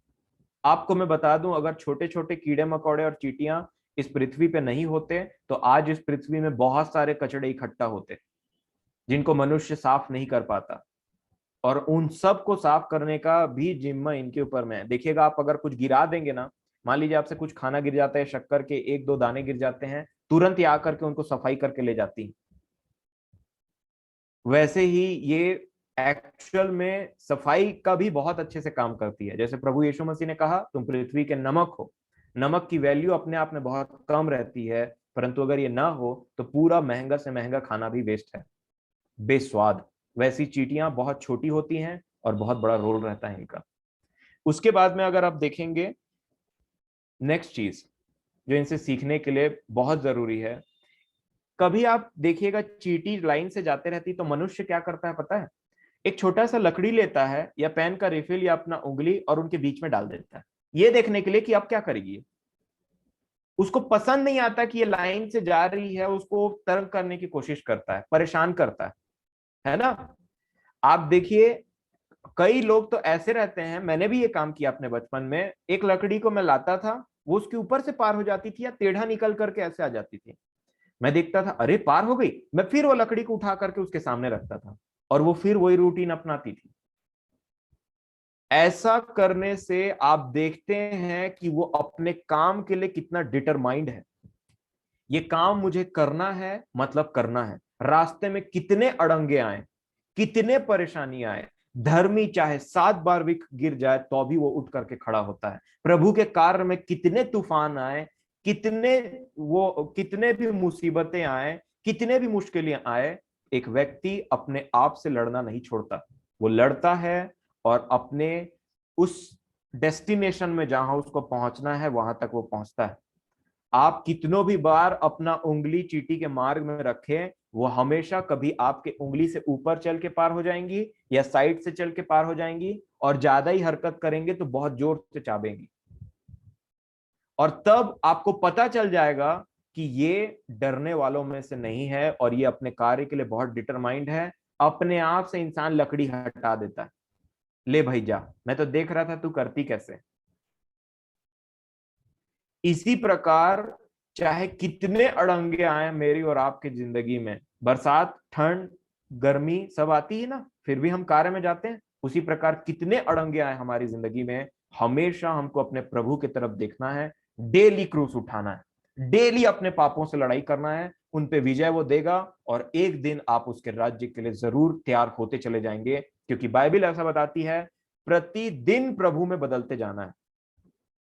इस संसार के नाई मत बनो, परंतु तुम्हारे मन के बदलने से तुम्हारा चाल चलन प्रतिदिन बदलता चला जाए। प्रतिदिन आपको डिटरमाइन होना है। बाइबल हमको 3 स्थलों से ये बताती है कि ये जो मसीही जीवन है, ये सिर्फ संडे का नहीं, सिर्फ गुड फ्राइडे का नहीं, गुड ईस्टर का नहीं, या हफ्ते का नहीं, या महीने का नहीं, परंतु प्रतिदिन का जीवन है। प्रतिदिन बदलते जाओ, प्रतिदिन क्रूस उठाओ, मैं प्रतिदिन मरता हूं। ये प्रतिदिन को याद रखिएगा। जिस प्रकार आप प्रतिदिन कार्य करते हैं, उसी प्रकार प्रतिदिन आपको मसीही जीवन में भी आगे बढ़ना है, प्रतिदिन का जीवन। उसके बाद में मैं देख रहा था, मैंने कुछ तैयार किया था इनके बारे में। हाँ, कल हम देख रहे थे, एक इमेज मैंने आपको दिखाया था कि आलसी क्या बोलता है, मार्ग में सिंह है, स्ट्रीट में सिंह है, मैं जाऊंगा तो मेरे को मारेगा और खत्म कर देगा, है ना। इंसान शेर से डरता है और इसलिए वो काम में नहीं जा रहा है। यहाँ एक लेजी का कैरेक्टरिस्टिक बताया जा रहा है। एक आलसी है, वो हमेशा बोलता है ये मेरे से नहीं होगा, ये है वो है। कई लोग देखिए, जैसे एंजल ने अपना वेट लॉस किया है, और वेट लॉस करने के बाद में उसने वो चीज को अचीव कर लिया। आज भी कई लोग क्या बोल रहे हैं, आपने ये बात सुना होगा ना, नहीं मिला तो अंगूर खट्टे हैं। आज भी कई लोगों के लिए वही चल रहा है। ये शेर वाली बात वही तो है, नहीं जा सकता बाहर में काम करने के लिए तो बोल रहा बाहर में शेर है, कुछ नहीं है बाहर में। कई लोगों ने अपने जीवन में उन अड़ंगों को पार करके वो आगे बढ़ गए, जिसको जो अचीव करना था वो कर लिया वो काम करके। परंतु आज भी कई लोगों के लिए मार्ग में सिंह है।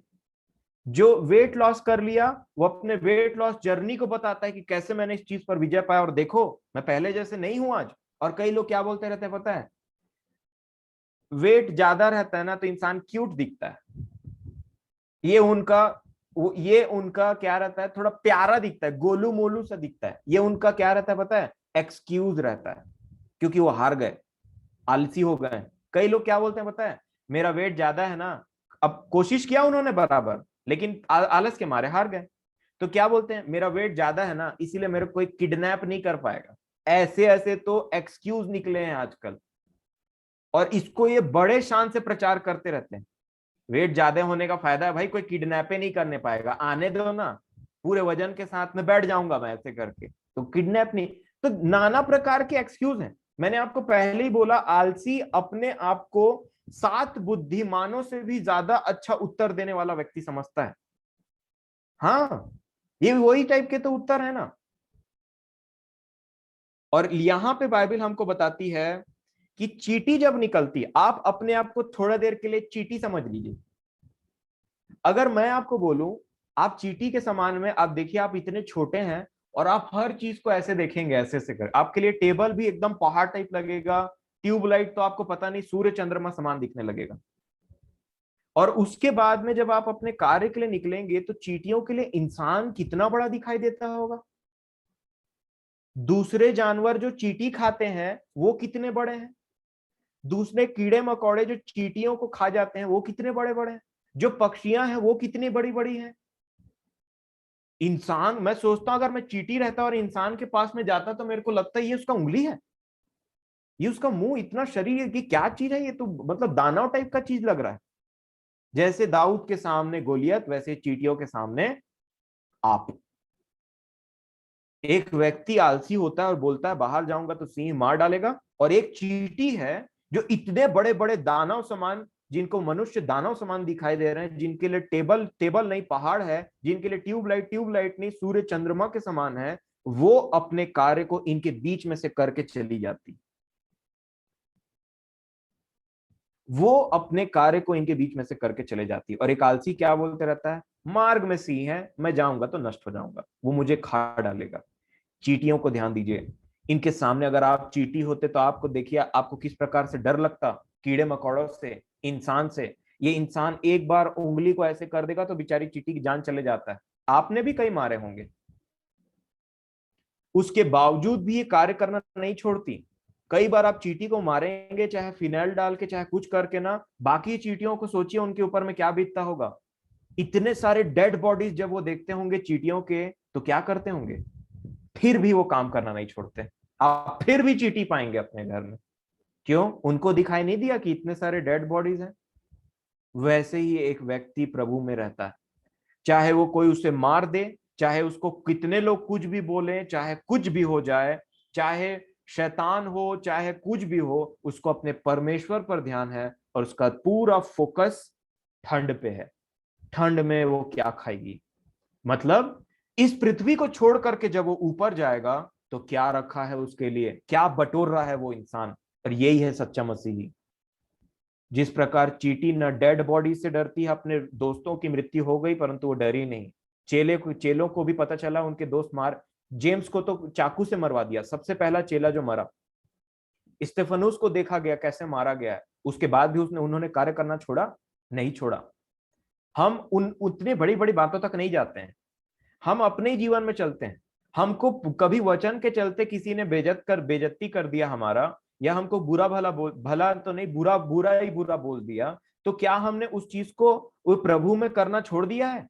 चींटियों से सीखिए, कभी वो पीछे नहीं हटती, चाहे जमाना कुछ भी करता रहे। उनके सामने कई कीड़े आते होंगे, उनके कई दोस्तों को खा जाते होंगे। उनके सामने चींटियां पक्षियां आते हैं, उनको खा जाते होंगे। उनके सामने मनुष्य कई बार दूसरे चींटियों को मसल करके रख देता है जो वो कार्य कर रही है, परंतु फिर भी चींटी अपने काम से पीछे नहीं हटती। ये सीखने की जरूरत है।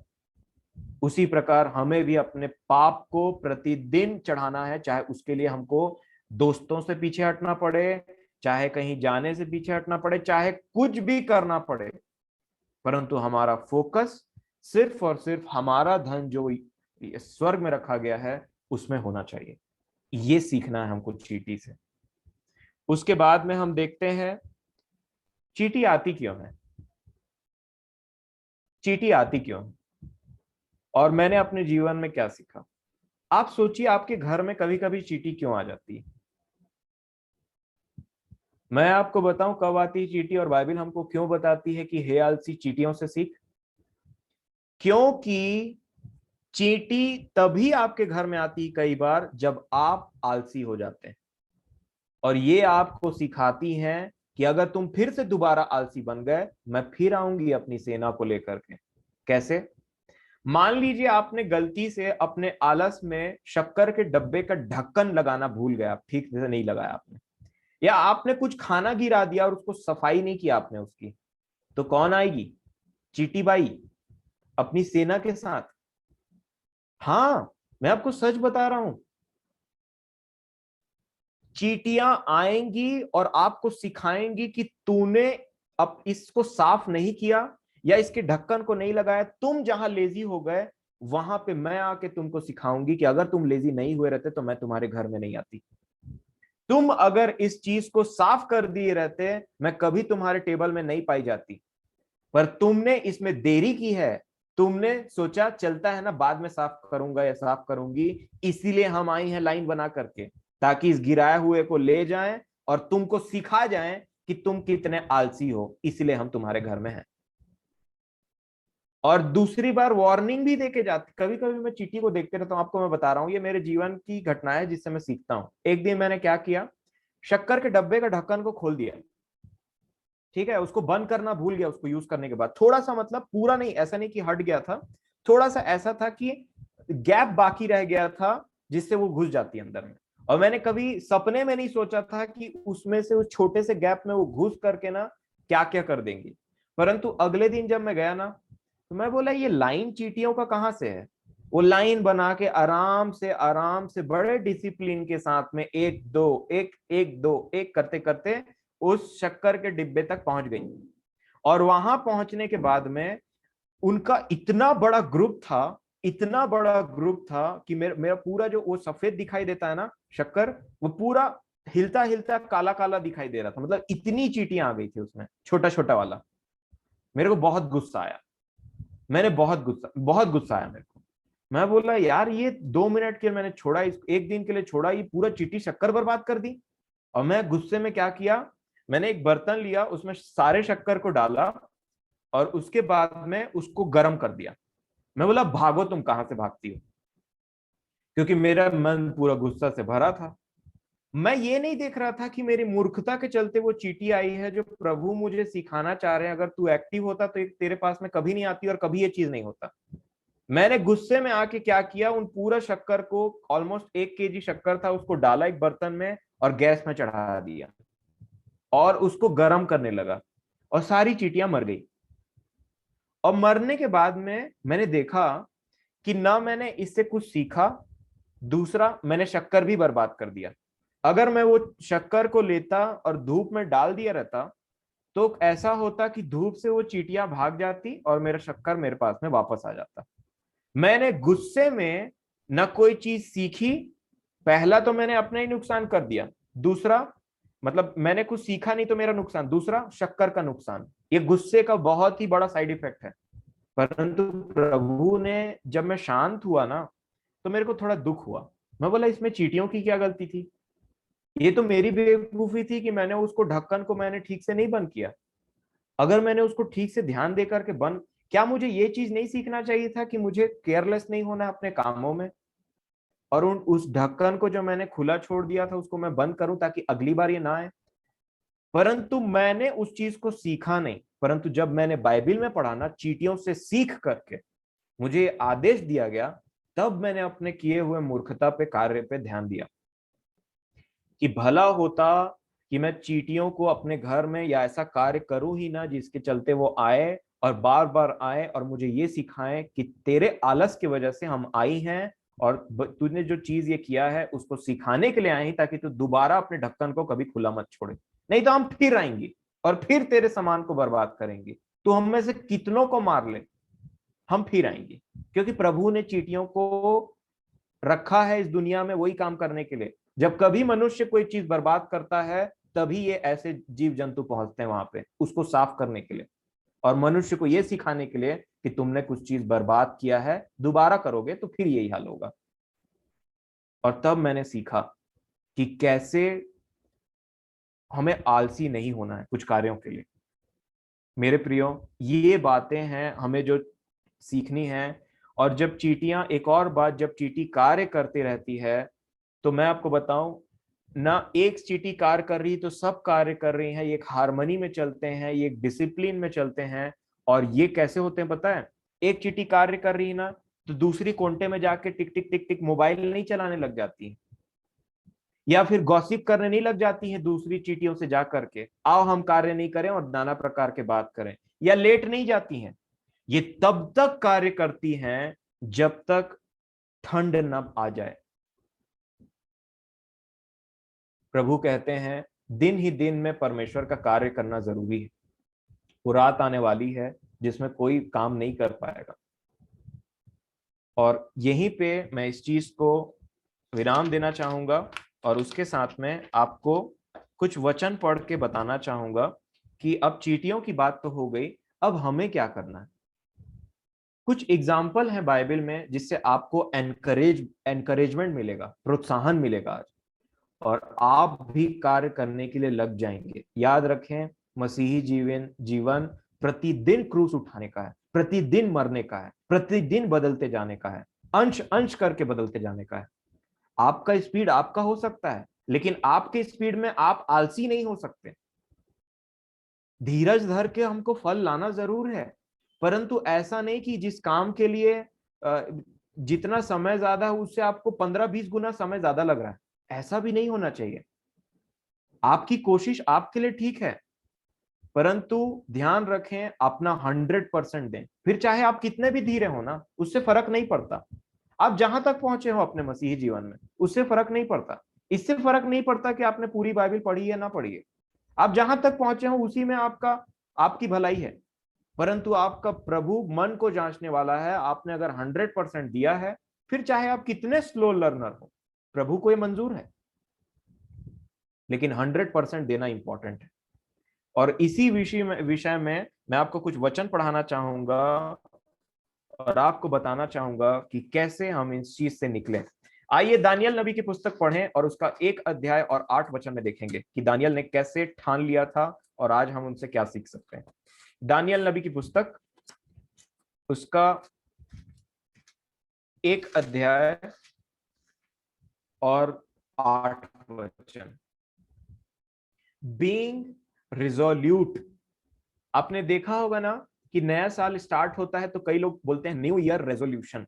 नए साल में हम अपने लिए क्या उन्होंने ठानते हैं वो कि नए साल में हम ये करेंगे, ये करेंगे, ये करेंगे, ये छोड़ देंगे, ये छोड़ देंगे और ऐसा ऐसा अपना जीवन जिएंगे।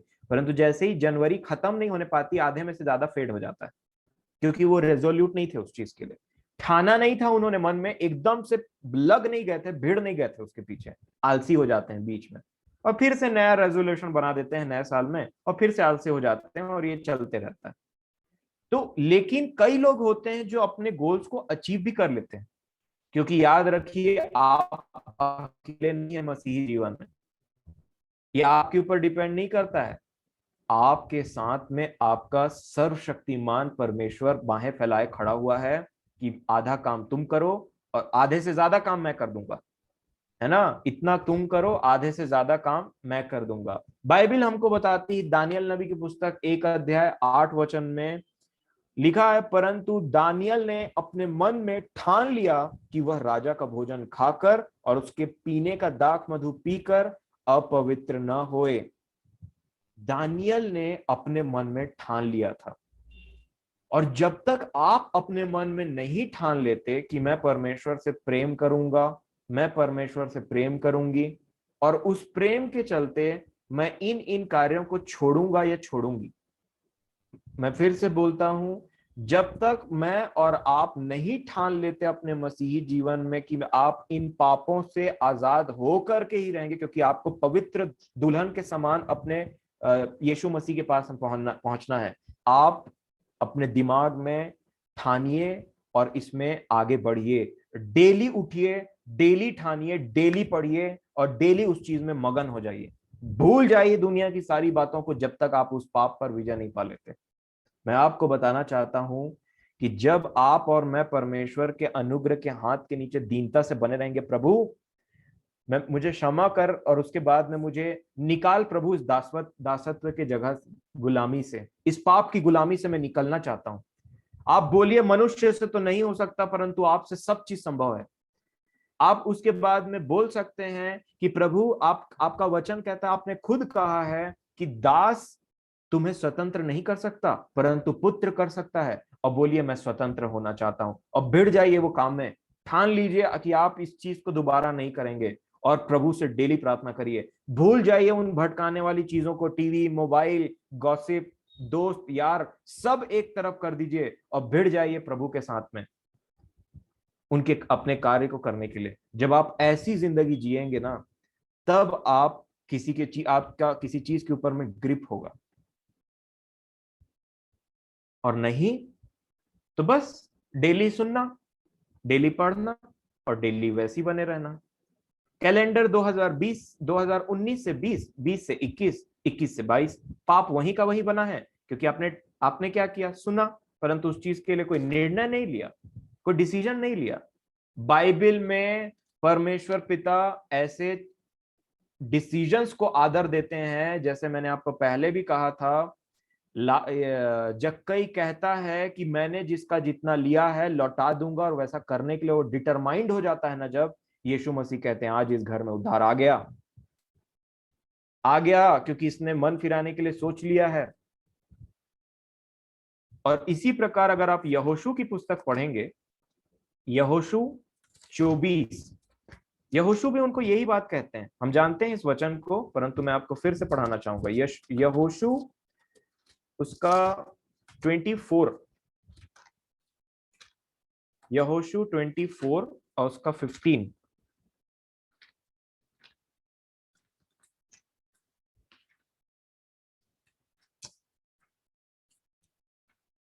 यहोशू 24 अध्याय और उसके 15 वचन में ऐसा लिखा है। 14 वचन से मैं आपके सामने पढ़ लूंगा। 14, यहोशू 24 उसका 14 और 15। इसलिए अब यहोवा का भय मानकर उसकी सेवा खराई और सच्चाई से करो, और जिन देवताओं की सेवा तुम्हारे पुरखा महानद के उस पार और मिस्र में करते थे, उन्हें दूर करके यहोवा की सेवा करो। 15 वचन, और यदि यहोवा की सेवा करनी तुम्हें बुरी लगे तो आज चुन लो। Decide today. आज आप चुन लीजिए कि तुम किसकी सेवा करोगे। वो कहते हैं आज चुन लो कि तुम किसकी सेवा करोगे, चाहे उन देवताओं की जिनकी सेवा तुम्हारे पुरखा महानद के उस पार करते थे, और चाहे एमोरियों के देवताओं की सेवा करो जिनके देश में तुम रहते हो, परंतु मैं अपने घराने समय समेत यहोवा ही की सेवा करूंगा। तुम आज चुन लो कि इधर या उधर। मैंने कुछ इमेजेस भेजा था, बहुत लेट हो गया, लेकिन उसको हम देखेंगे। चीटियों के बारे में भी देखेंगे लास्ट में। और परंतु मैं मिष्टी से निवेदन करूंगा कि मिष्टी क्या आप, लेकिन मैंने आपके मतलब अमन चाचा के व्हाट्सएप में लेट से एक मैसेज भेजा है, 2 इमेज भेजा है, दानियल और यहोशू वाला। वो बहुत लेट हो गया था एक्चुअल में। तो आप क्या व्हाट्सएप खोल करके दिखा सकते हैं?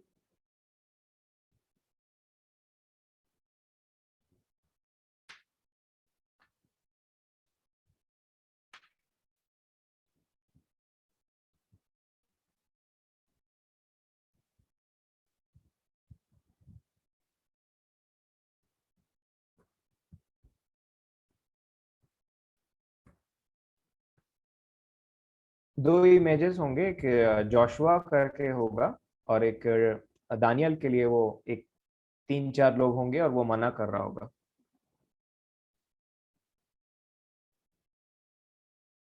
जो खाना और वो जो ड्रिंक्स उसके लिए दिया जा रहा है। मैं क्षमा चाहता हूँ कि मैंने बहुत लेट से उस चीज को शेयर किया और तब तक लेट हो चुका था, बट फिर भी देखते हैं प्रभु की दया से वो चीज हो जाएगा।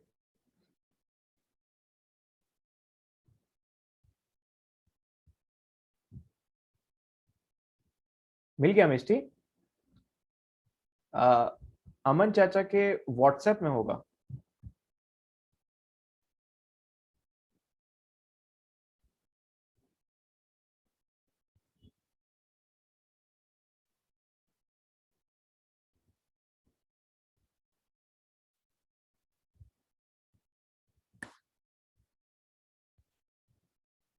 हाँ ये वाला, इससे पहले वाला एक बार दिखाएं। न ये उधर वाला। हाँ, ये देखिए, ये व्यक्ति इसको समझते हैं कि कैसे ये चित्रण है, और इसमें दिखा रहा है कि कैसे ये जो व्यक्ति है दानियल नाम का व्यक्ति, कैसे उन खाने पीने की वस्तुओं को मना कर रहा है जो उस समय व्यवस्था के अनुसार से, परमेश्वर के वचन के अनुसार से नहीं थे। क्योंकि इसने ठान लिया था कि वो राजा का भोजन और वो जो ड्रिंक है, जो दाक मधु वो जो पीता है, जो भी है, उसको वो नहीं ना तो खाएगा और ना तो पिएगा। इसने कुछ ठाना था अपनी बुद्धि में। क्यों? क्योंकि इसने पहले भी देखा था इन लोगों को राजा के टेबल में बैठा करके वो खाना को खिलाया जाता था, और इसने देखा था कि कैसे ये खाना अगर मेरे पास आएगा तो ये तो प्रभु के वचन के अनुसार नहीं है, तो मैं उतना टाइम करूंगा क्या। तो इसने मन में ठान लिया कि मैं इसको मना कर दूंगा, चाहे राजा मुझे भवन से निकाल दे, चाहे जो फैसिलिटीज इनके ये दानियल और इनके दोस्तों को मिल रही थी वो सब खत्म कर दे, परंतु यहाँ पे ये मना करते हैं क्योंकि इन्होंने ठान लिया था। वैसे ही शद्रक मेशक और एबेदनगो ने भी ठान लिया था कि जब राजा बोलेगा कि दंडवत करो तो हम दंडवत नहीं करेंगे, इसके लिए चाहे उनको मरना भी क्यों ना पड़े। इसको बोलते हैं एक डिटरमाइंड और रेजोल्यूट जीवन, कि ठान लिया मतलब ठान लिया, और वो दिमाग में बैठा हुआ है। ये ऑन द स्पॉट उसने नहीं किया। ठान लिया मतलब पहले विचार किया, उससे उसने कुछ अपने जीवन के लिए सोचा, और उसके बाद में वो आगे चलने लगा। वो वाला इसके बगल वाला देखेंगे मिस्टी, जोशुआ। यहोशू कहते हैं कि आज तुम चुन लो कि तुमको इस रास्ते जाना है या इस रास्ते, क्योंकि दोनों रास्ते एक डेस्टिनेशन में नहीं पहुंचते हैं। दोनों रास्ते, यदि तुम उन देवताओं की सेवा करना चाहते हो तो आप लेफ्ट ले सकते हो, अगर आप प्रभु की सेवा करना चाहते हो, आप यहोवा की सेवा करना चाहते हो तो राइट रास्ता ले सकते हो। आज तुमको निर्णय लेना ही पड़ेगा, दाएं बाएं करके नहीं कर सकते। और ये यहोशू ने उतना टाइम कहा था। शेयरिंग हो गया मिस्टी, अब चीटियों के बारे में बाद में देखेंगे। और यही मैं आपको बताना चाहता हूं मेरे प्रियो, दो रास्ता एक जगह नहीं जाता। इसको आप अच्छे से, आपको एक एग्जांपल देता हूं वचन से, आप इसको कभी मत भूलिएगा और टिक कर लीजिएगा अपने बाइबल में, मेरा आपसे निवेदन है। यशाया नबी की पुस्तक और 26 अध्याय, इसमें एक अद्भुत बात है जो यहाँ पे लिखी हुई है। यशाया 26 और 13 वचन। यशाया नबी की पुस्तक 26 अध्याय और 13 वचन, 26 यशाया 13। यहां पे यशाया एक अद्भुत बात कहते हैं जो मैंने अपने जीवन के लिए सीखा, और मैं चाहता हूं कि आप भी इसमें ध्यान दें। यशाया नबी कहते हैं 26 अध्याय और 13 वचन में, हे हमारे परमेश्वर यहोवा, तेरे सिवाय और स्वामी भी हम पर प्रभुता करते थे। आप सुनिए इन वचनों को। यशाया कहते हैं कि हे हमारे परमेश्वर यहोवा, तेरे सिवाय और स्वामी भी हम पर प्रभुता करते थे, परंतु तेरी कृपा से हम केवल तेरे ही नाम का गुणानुवाद करेंगे। यहोशू बोलते हैं आज तुम ठान लो कि उन देवताओं की सेवा करोगे या परमेश्वर की सेवा करोगे। आज हम देवताओं की सेवा भले ही नहीं करते हो, परंतु बाइबल बताती है कुछ और भी चीजें मूर्ति पूजा के बराबर हैं। क्रोध, झूठ, लालच, व्यभिचार, गंदे काम, बुराई करना, ये और नाना प्रकार के बात है जिसके विषय में बाइबल हमको बताती है कि ऐसे ऐसे कार्य करने वाले परमेश्वर के राज्य में प्रवेश नहीं कर पाएंगे, चाहे वो प्रत्यक्ष रूप से मूर्ति पूजा करते हो या ना करते हो। यशाया यहाँ क्या बोलते हैं, हे प्रभु यहोवा, तेरे सिवा, मतलब तू भी उनमें से एक था, प्लस और भी कई लोग हमारे बीच में थे जिनके हम सेवा करते थे। आज आप देख लीजिए कि आप अपने जीवन से किसके, कौन से देवताओं की सेवा करते हैं। क्या वो क्रोध है, क्या वो लालच है, क्या वो झूठ है, या और नाना प्रकार की चीजें हैं जो मूर्ति पूजा के बराबर हैं। अगर आप उनकी सेवा करते हैं या आप उनके गुलाम हैं, सेवा करना मतलब जो जिससे हार गया वो उसका गुलाम हो गया। अगर ऐसे ऐसे चीजों की सेवा करते हैं तो बाइबल में यहोशू के द्वारा प्रभु आज हमसे कहते हैं आज तुम चुन लो कि ये तुम्हारे देवता, इन नाना प्रकार की शारीरिक अभिलाषाओं के पीछे भागोगे या इनके पीछे जीवन बिताओगे, या परमेश्वर यहोवा के पीछे में तुम चलोगे। और ये इसका मतलब है। यशाया बोलते हैं हे परमेश्वर यहोवा, तेरे सिवाय हम पर और भी कई देवता जो थे वो प्रभुता करते थे। हमारी गवाही ऐसी होनी चाहिए कि करते थे, अब है नहीं। लालच था पर अब है नहीं, झूठ था पर अब है नहीं, चोरी, गंदे काम, लालच, नाना प्रकार की चीजें, व्यभिचार, ये सब थे पर है नहीं, क्योंकि ये प्रभुता करते थे। पर तेरी दया से, तेरी कृपा से अब हम तेरे ही सेवक हैं। इन सब से तूने हमको छुड़ा दिया, और इस प्रकार से आपको जीवन जीना पड़ेगा। या तो चुन लो कि लेफ्ट या राइट। प्रभु कहते हैं तू न गर्म है न ठंडा है, तू गुनगुना हो गया है। और इसी प्रकार से आज हमको चुनने की जरूरत है, या तो ठंडा या तो गर्म, बेस्वाद और गुनगुना वाला जीवन नहीं, क्योंकि वो किसी को ग्रहण योग्य नहीं है। कुछ वचन पढ़ाऊंगा और खत्म करूंगा ताकि आप इसको अपने जीवन के लिए नोट कर सकें। क्योंकि ध्यान रख, एक और वचन, प्रभु ने भी ठान लिया है, जैसे दानियल ने ठाना, यहोशू ठान रहे हैं, और इधर क्या बोलते हैं, पौलुस बोलते हैं कि तुम ऐसी दौड़ दौड़ो, ठान लो कि तुमको जीतना ही है, ठानो कि तुमको जीतो, ऐसी दौड़ दौड़ो कि जीतना ही है, ऐसा दौड़ो। और उसके बाद में प्रभु ने भी कुछ ठाना है। ये उनका आदत है ठानने वाला, डिटरमाइन होने का। क्या ठाना है, मेरे जीवन की सौगंध कि हर एक घुटने को मैं टिका दूंगा अपने नाम के सामने में, यीशु मसीह के नाम से हर एक घुटना टिकेगा। ये उन्होंने भी ठाना है, हमको भी कुछ ठानने की जरूरत है आज के दिन में। और इसी प्रकार जो वचन मैं आपके सामने पढ़ना चाहूंगा वो ये है कि रोमियो की पत्री 13 अध्याय, इसको ध्यान से सुनेंगे, नोट कर लीजिएगा। रोमियो की पत्री 13 अध्याय। रोमियो की पत्री 13 अध्याय और उसका 11वां वचन से लेकर के 14 वचन तक। रोमियो की पत्री 13 अध्याय 11 से 14। पौलुस यहाँ पे रोम की कलीसिया को लिखते हुए कहते हैं और हम सब से कहते हैं, क्या है रोमियो 13 और 11 से 14? समय को पहचान कर ऐसा ही करो, समय को पहचान कर ऐसा ही करो, इसलिए कि अब तुम्हारे लिए नींद से जाग उठने की घड़ी आ पहुंची है। क्योंकि जिस समय हमने विश्वास किया था, उस समय के विचार से अब हमारा उद्धार निकट है। रात बहुत बीत गई और दिन निकलने पर है, इसलिए हम अंधकार के कामों को त्याग कर ज्योति के हथियार बांध लें। जैसा दिन को शोभा देता है, वैसा ही हम सीधी चाल चलें, न कि लीला क्रीड़ा और पियक्कड़पन में, न व्यभिचार और लुचपन में, और न झगड़े और जलन में, वरन प्रभु यीशु मसीह को पहन लो और शरीर की अभिलाषाओं को पूरी करने का उपाय मत करो। यही है मैसेज, यही है मैसेज। रोमियो 13 11 से 14। मैं फिर से पढ़ूंगा, आपसे निवेदन है कि ध्यान से सुनिए। समय को पहचान कर ऐसा ही करो, इसलिए कि अब तुम्हारे लिए नींद से जाग उठने की घड़ी आ पहुंची। क्योंकि जिस समय हमने विश्वास किया था, उस समय के विचार से अब हमारा उद्धार निकट है। रात बहुत बीत गई है और दिन निकलने पर है, इसलिए हम अंधकार के कामों को त्याग कर ज्योति के हथियार बांध लें। जैसा दिन को शोभा देता है, वैसा ही हम सीधी चाल चलें, न कि लीला क्रीड़ा और पियक्कड़पन में, न व्यभिचार और लुचपन में, और न झगड़े और जलन में, वरन प्रभु यीशु मसीह को पहन लो और शरीर की अभिलाषाओं को पूरा करने का उपाय न करो। यही हमको सीखना है मेरे प्रियो। रात बहुत बीत गई है, दिन निकलने पर है, ज्योति के हथियार बांध लीजिए। और यही आज का संदेश था।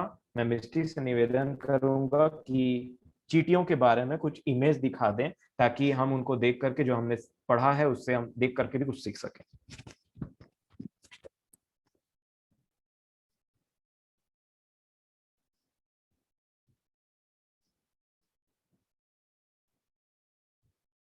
जी देखिए, उनका साइज देखिए और जो उन्होंने चीज उठाया है उनका साइज देखिए, काम करने का उनका वो देखिए। आगे हम देखेंगे जल्दी से। ये देखिए, एक ने पाया, सबको बुलाया, अब सब बांट रहे हैं और सब लेकर के जाएंगे उसको अपने घर में। अपना खत्ता, जिनका एक ही खत्ता है, सब एक साथ बटोर रहे हैं। आगे देखेंगे।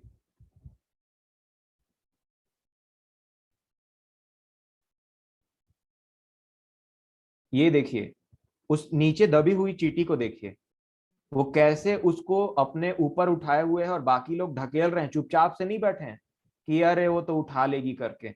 सब अपना अपना कार्य पूरा कर रहे हैं, भले ही एक मेन रोल प्ले कर रही हो, लेकिन सब उस बड़े से चीज को ले जाने की कोशिश कर रहे हैं अपने घर में, जहां वो जाना चाहते हैं। ये है मेहनत। नेक्स्ट हम देखेंगे। ये देखिए, ये है बॉडी बिल्डर चीटी। और उसके बाद में ये अपने कार्य को पूरा करने के लिए, मतलब ये चित्र मैंने इसलिए चूज किया है ताकि हम देख सकें कि कैसे ये कार्य करती हैं, कैसे ये बुद्धिमानी करती हैं और आलस नहीं करती हैं। और देखिए, इनको कोई डाइटिंग वाइटिंग करने की जरूरत नहीं है ना, इनका शरीर ऑलरेडी फिट है और सब चीजों से फिट है ये एकदम। और बकायदा ये अपना काम को समय पर पूरा करती है। नेक्स्ट अगर होगा तो। वाह, मिस्टी को बहुत बहुत धन्यवाद इन स्लाइड्स को प्रिपेयर करने के लिए। ये देखिए, इतना बड़ा लकड़ी एक नहीं उठा पाती, परंतु सब लोग मिल करके उठा रहे हैं। और इसी को देख करके, कार्य करने की क्षमता और चीजों को देख करके, प्रभु का वचन कहता है कि हे आलसी, चींटियों के पास जा और उनके तौर तरीकों को सीख कि कैसे वो काम करती है। घर में बैठा मत रह और ये मत बोल कि मार्ग में शेर है, ये है, वो है। नाना प्रकार की बातों को मत करे कि नहीं हो पाया, ऐसा वैसा। करोगे तो उद्धार है, जियोगे। जैसा आप काम करते हो तो आप जीते हो, आपको पैसा मिलता है, आप खाते हो। वैसे ही आप आत्मिक रीति से काम करोगे तो जियोगे, शरीर के अनुसार काम करोगे तो मरोगे, आत्मा के अनुसार काम करोगे तो जियोगे। और उसके बाद आपको ऐसा काम जिंदगी भर करते रहेंगे ना, तब आपको मिलेगा रिटायरमेंट, प्रभु में रिटायरमेंट। और रिटायरमेंट के बाद में तो आप जानते हैं कि पीएफ मिलता है बोनस के तौर पे, और जिससे हम सब बड़े खुश होते हैं। तो वो पीएफ और वो बोनस हमारा प्रभु में वह धन है जो हम स्वर्ग में इकट्ठा कर रहे हैं। ना समय से पहले रिटायर होइए, और जब भी रिटायर हो तब आपके पास इतना होना चाहिए कि आप जिंदगी भर खा सकें। और जिंदगी भर होने का मतलब अनंत का जीवन, हमेशा तक आपका जीवन उसमें संतुष्ट रहेगा। अगर कोई होगा नेक्स्ट इमेज, मैं नहीं समझता होगा, पर फिर भी अगर होगा तो हम देख, हो गया ना। तो मिस्टी को बहुत बहुत धन्यवाद, और अमन चाचा को भी, और पूरे परिवार को बहुत बहुत धन्यवाद आज के संचालन के लिए भी। मैं चाची को छोड़ना नहीं चाहता। Thank you, thank you, thank you वो बोल रही है, लेकिन हम सबको थैंक यू बोलने की जरूरत है। चलिए, बहुत बहुत धन्यवाद। और एक विषय, अब जो भी विषय आएंगे वो सिर्फ और सिर्फ मैं प्रैक्टिकल बात को करूंगा। और अब जो आने वाला विषय है, जैसे पौलुस बोलते हैं रोमियो में, हमने क्या पढ़ा, ज्योति के हथियार बांध लो। एक योद्धा, एक सोल्जर, एक वॉरियर अपने हथियार के बिना कभी भी लड़ाई में नहीं जाता। आप एक योद्धा हैं, आप एक वॉरियर हैं, और आपको अगर लड़ाई में जाना है उन अंधकार की शक्तियों से, तो आपके पास हथियार होना चाहिए। बिना हथियार के जाएंगे तो हानि हो जाएगी। हथियार के साथ में जाएंगे तो ये वही हथियार है जो परमेश्वर की वो तलवार है जो यशाया 27 में है, कि उस तलवार से, बड़े ग्रेट महान तलवार से प्रभु उस लेवियाथन को मार देगा। ये वही तलवार है जिसको लेकर के हमको जाना है, और लेवियाथन के अर्थात शैतान के अर्थात अंधकार के सब कार्यों को अपने जीवन से खत्म करना है। तो हम सीखेंगे एक योद्धा क्या होता है पता है। एक योद्धा, एक वॉरियर निपुण होता है कि कैसे तलवार चलाना है, कब चलाना है, उसके सारे तौर तरीके उसको पता रहते हैं, कला जानते रहता है, नाना प्रकार के हथियार का कला जानता है। पहला हथियार को पकड़ना सीखना है, दूसरा चलाना सीखना है, तीसरा उसमें स्किल सीखना है, कैसे चलाया जाए। और क्या बेहतरीन तरीके से कई लोग घुमाते रहते हैं ना, ऐसे ऐसे करके, देखने में बड़ा अच्छा लगता है। वॉरियर बोलने से वो वॉरियर में करेज रहता है, हिम्मत रहता है, और लड़ जाता है। सिमसॉन एक गधे के जबड़े को अपना हथियार बना के हजारों को मार दिया। हमारे पास तो आज प्रभु की तलवार है।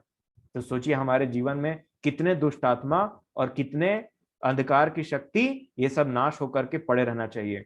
आप एक योद्धा हैं, और कल हम सीखेंगे कि कैसे आपको अपना तलवार को चलाना है।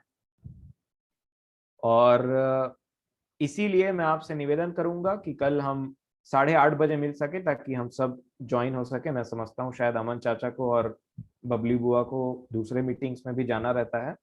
तो 8:30 बजे से मिलेंगे।